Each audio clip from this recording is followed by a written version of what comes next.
अगले 24 घंटे के दौरान ईरान के दो बहुत बड़े हथियारों को लेकर इजरायल और अमेरिका में रिपोर्ट पहुंचने वाली है। इजरायल को डराने के लिए ईरान ने बहुत बड़ा फैसला किया।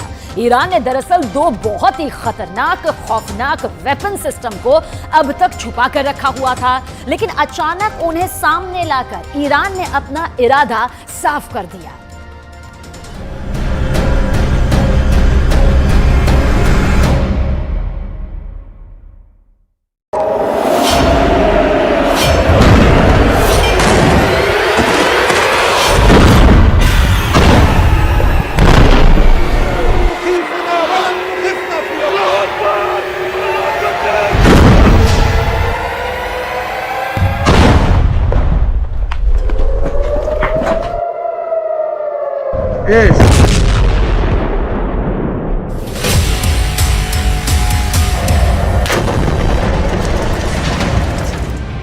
एक तरफ गाजा पर बमबारी हो रही है,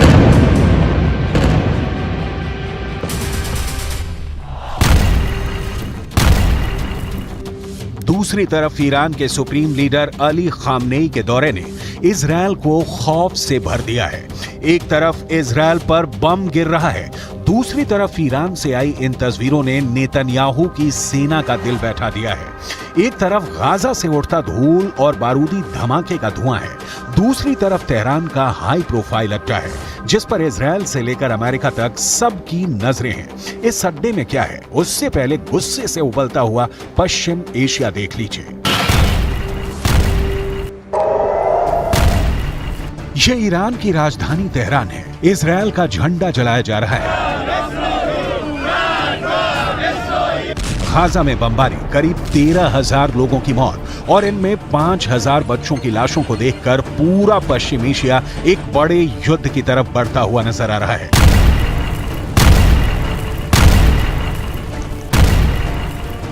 ईरान पर पब्लिक का दबाव बहुत ज्यादा है। तेहरान में रोज प्रदर्शन हो रहे हैं।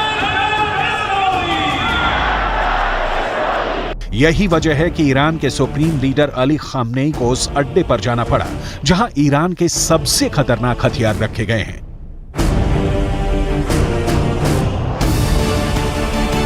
यहीं से निकली ये तस्वीर पूरी दुनिया में वायरल हो रही है। ईरान के सुप्रीम लीडर अली खामनेई के सामने है ईरान का सबसे खतरनाक ड्रोन जिसका नाम है गाजा। इस ड्रोन को ईरान का सबसे पावरफुल लीडर क्यों देख रहा है? इस वक्त पूरी दुनिया में इसके मतलब निकाले जा रहे हैं। ईरान ने गाजा नाम का जो ड्रोन बनाया है, ये 2000 किलोमीटर के दायरे में ऑपरेट कर सकता है। ये 35 घंटे तक 350 किलोमीटर प्रति घंटे की रफ्तार से उड़ान भर सकता है। 35,000 फीट की ऊंचाई तक उड़ सकता है और सबसे खास बात कि ये 13 मिसाइल लेकर उड़ सकता है। ईरान ने इस ड्रोन का नाम बहुत सोच समझ कर रखा है। 2021 में इस ड्रोन को लॉन्च करने के बाद अब इजरायल की बमबारी के बीच गाजा ड्रोन को दुनिया के सामने एक बार फिर लाना, ये ईरान की तरफ से बहुत बड़ा संदेश है, खासकर जब इसके साथ खामनेई की फोटो पूरी दुनिया में वायरल की जा रही है। लेकिन खामनेई के टारगेट पर इस वक्त अमेरिका और इजरायल से ज्यादा अरब वर्ल्ड के वो देश हैं जो इस वक्त गाजा पर बमबारी को देखकर खामोश बैठे हुए हैं। मुसलमान